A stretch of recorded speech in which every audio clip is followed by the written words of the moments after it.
Today we're going to test out the Ryzen 2200G in a bunch of modern games. How has this APU aged over the years? Well, let's find out together, shall we?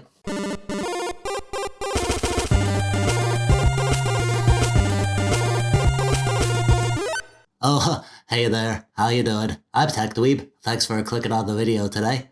It's no secret that I love building PCs without graphics cards, not just because graphics cards are expensive. Yeah, they're coming down in price, finally, but we're not back to buying them at MSRP. And even then, why buy a GPU if you just want to do some light gaming, or have something serviceable to use until you're ready to splurge on that big money GPU upgrade? APUs are perfect for budget builds for this exact reason. Even back when it was released in 2018, the Ryzen 3 2200G was never a powerhouse of a APU. It's only a Ryzen 3 after all, with 4 cores and 4 threads with a max boost of 3.7 GHz. It's not gonna blow anyone away at its CPU performance, and the integrated Vega 3 graphics are nowhere near as powerful as even budget standalone GPUs, like the T400. Do you know about that GPU? I reviewed that one recently. Check that out and linked in the description below. But here's the thing, this APU cost me $50. I used it in a build that I did on the channel recently, a link to that in the description below as well.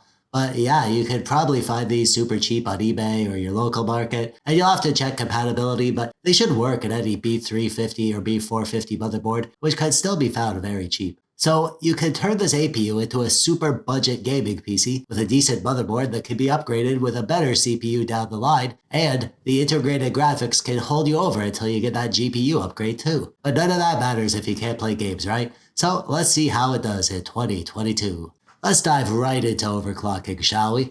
Here's Unreal Valley, running at the medium preset at 900p resolution. This is my favorite benchmark because it's so beautiful, with the beautiful trees and landscape. Makes me feel like I'm frolicking through the forest instead of sitting in a folding chair in my mom's basement with the harsh light from my PC monitor highlighting the paleness of my skin covered in greasy potato chip crumbs.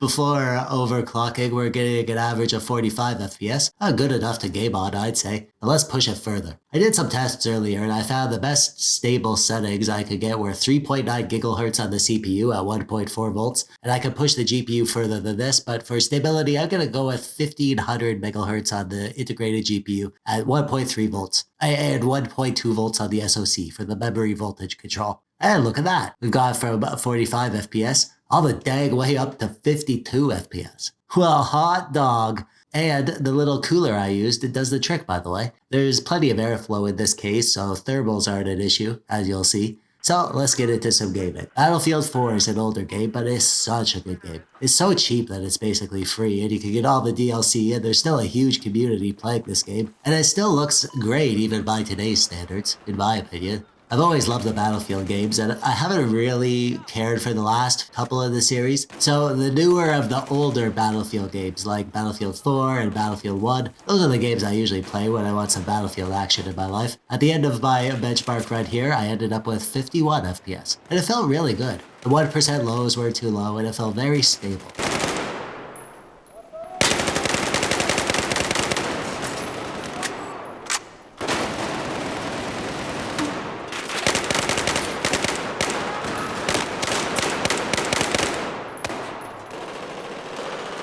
Here's The Witcher 3 running at 900p and low settings, and we're gonna get an average of 38 FPS. I told you guys before how much I love this game, but let me do it again if you'll indulge me. I freaking love this game. It might be my favorite game of all time. The story is amazing, the world is beautiful, the combat is snappy and satisfying, and it runs way better than it has any right to considering how nice it looks. There's a remaster coming this year apparently. I'm really looking forward to that. Oh, did you guys hear? There's a new Witcher game in development. Oh my gosh, I'm so excited. The only thing that's known is that it's going to use Unreal Engine 5, and CD Projekt Red is partnering with Epic Games for development. The teaser says, a new saga begins, which sort of feels to me like Geralt isn't going to be the star. And what's this medallion that we see in the teaser? That's not a wolf. It's a what? Like a lynx, maybe? A new Witcher school, perhaps? I have my theories about who'll be the star of the next game, but I don't want to spoil anything, so I'll keep those thoughts to myself.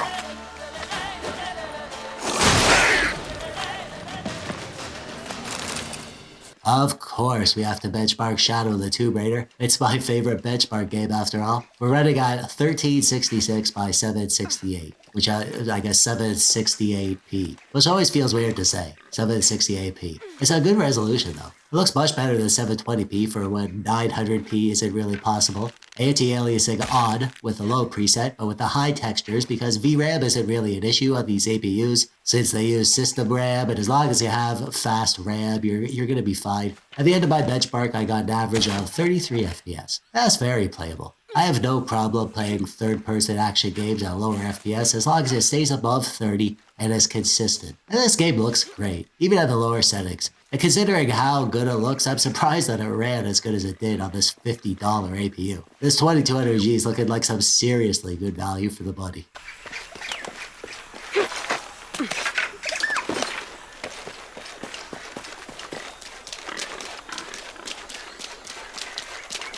In Borderlands 3 at 1080p, we had to use the resolution scale to go down to 50% resolution scale, which is 720p essentially. And we're running on the low preset, and it's running great. We're getting an average of 43 FPS. I'm really loving this game too. I started playing with my little cousins, and we're having a great time killing skags of bandits. It's probably not quite appropriate for their age, but whatever. Don't tell my aunt that I let them play grown-up games, and we'll be just fine.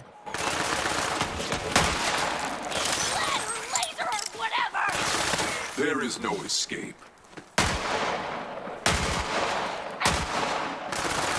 Another call silent. We gotta do Doom, right? Everyone loves Doom, me included. It's a bit of an older game now. This came out in like 2016, I think, but it's so well optimized that even then it ran on almost anything, and it looked great, and it played great. We're running at 1080p, and we have it on medium settings with TAA anti-aliasing. We get an average of 40 FPS. Yeah, I could lower the settings and switch to FXAA and lower the resolution scale to get higher FPS. That's probably what I would normally do, to be honest. But I wanted to see the maximum graphical settings that we could use while keeping the frame rate playable. And it totally is. It's super playable like this. And it looks so darn good. I mean, we're at 1080p and medium settings here. This 2200G is doing way better than I expected it would going into this experiment.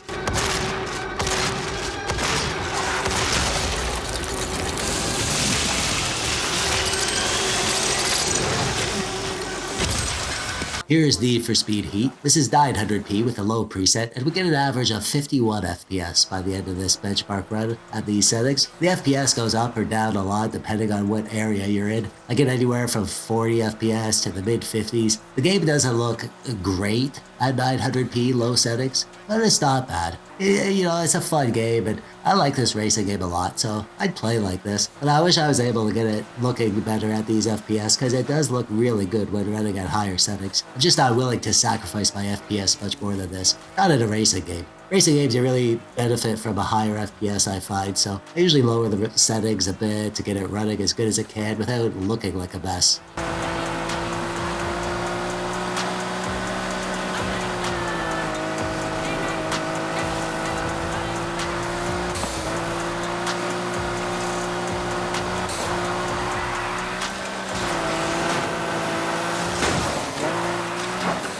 Well, howdy, partner. Let's mosey on down to Red Dead Redemption 2 land. Should I do the entire Red Dead Redemption 2 benchmark segment in my cowboy voice impression? No? Oh, okay. I won't then. 900p with the Digital Foundry Xbox One equivalent settings, which is a mix of high, medium, and low. Ultra textures though, and I get an average of just 31 FPS. Well, which is fine, honestly. I think it ran at about 30 FPS on the Xbox One anyways. Yeah, you could lower some settings to get it running better, or run at 720p if you want more FPS. I think 30-ish FPS is fine for this game, especially if you're playing with a controller. This is a very story-focused game too, so as long as you play it and it looks good, you'll be just fine. You'll be able to go through the game and enjoy the story. This is actually one of the best-looking games of all time, in my opinion. So the fact that we could get over 30 FPS on an APU that cost me $50, that's kind of nuts, right?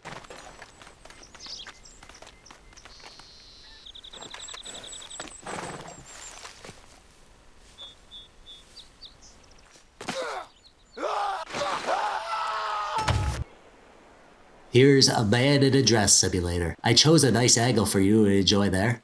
You're welcome, by the way. You know what this is. GTA 5, our standard candle game benchmark. This game runs on everything because it's so well optimized. We're running at 1080p, normal settings, which are the low settings in this game, and I get an average of exactly 60 FPS by the end of this run. Solid performance in GTA 5 is a bare minimum requirement for any gaming PC, and if you could run at 1080p like we are here, you're gonna have a great experience.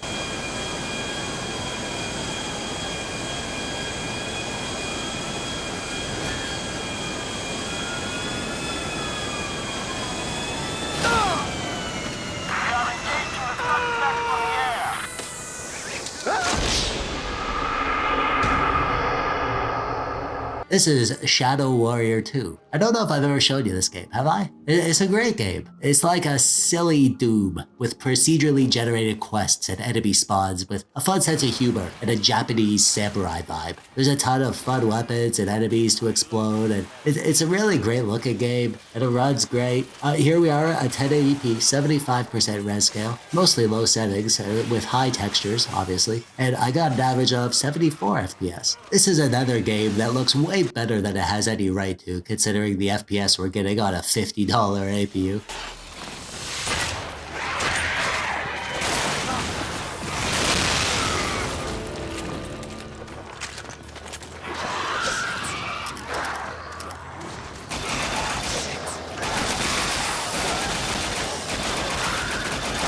On to God of War. Running at 1080p with performance FSR, which is actually 540p, but with AI upscaling, so it looks way better than 540p, obviously. And we're at the lowest settings possible, and we're averaging 37 FPS. That's good. I mean, this is a brand new AAA game. It's running at 37 FPS. A very consistent 37 FPS, I might add, on a 4-year-old $50 APU. If that doesn't impress you, then I don't know. Just turn this video off and go do something else with your life, because your standards are too high for this channel, that's for sure.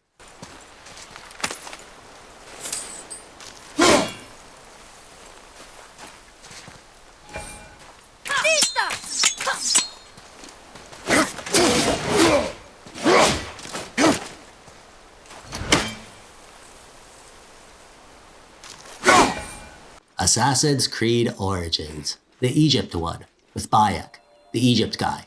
You know the one. 1080p with a low media mix, we get an average of 43 FPS. This game, when it came out and I started playing it, this game really impressed me with the visuals. It was a new direction for the Assassin's Creed series. This was after The Witcher 3 came out, and it feels like the developers tried to capture some of what made The Witcher 3 a great open world RPG game. This Assassin's Creed was much more quest-based, more stats and RPG mechanics, and the world itself was a big beautiful landscape instead of the tight, cramped cities of the previous games. Much more focus on exploration and discovery too. And every Assassin's Creed game since has taken this direction too. And I think that's freaking awesome, because this is one of my favorite series. And the older games feel very different from the newer games. And that's totally fine with me, because they're all still amazing games and I love them in bits. My favorite was Unity, by the way. Any Assassin's Creed Unity lovers out there? Sound off in the comments below. Oh.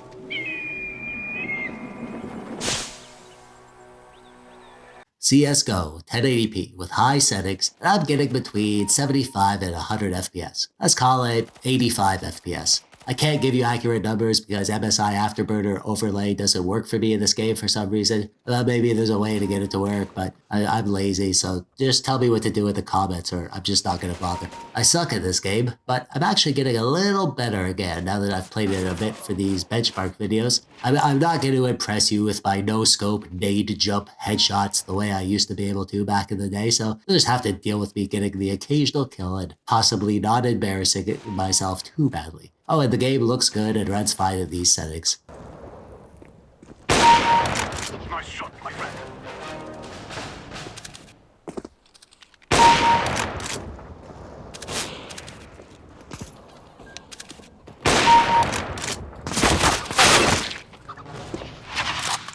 Well, there you have it. The 2200G is still a great gaming APU, even in 2022, especially when you overclock it, which is easy to do. No reason not to, in my opinion. It can play old games at high settings, 1080p, newish games at 900p with lower settings, and even very demanding brand new games will run on this APU if you can use tools like resolution scaling and FSR to boost up the performance. If you're considering a budget build, I would definitely recommend something like this. Or if you're thinking about getting a 2200G, I dare say you found a hidden gem. But what do you guys think? Is this good enough in 2022? Or are there better choices for your 50 bucks? I can't think of a better way to get up in gaming on a tight budget, but I'd love to know your opinion on the matter. Let me know what you think in the comments below. I love to hear from you guys down there. And while you're down there, click the thumbs up button if you like the video, or the thumbs down button if you didn't like it for some reason. Check me out on Patreon. I have some fun perks that you might be interested in. Link below. Oh, and I have a public Discord server now. Stop by and say hello sometime if you do that sort of thing. I'll link below. Subscribe, obviously, if you haven't already.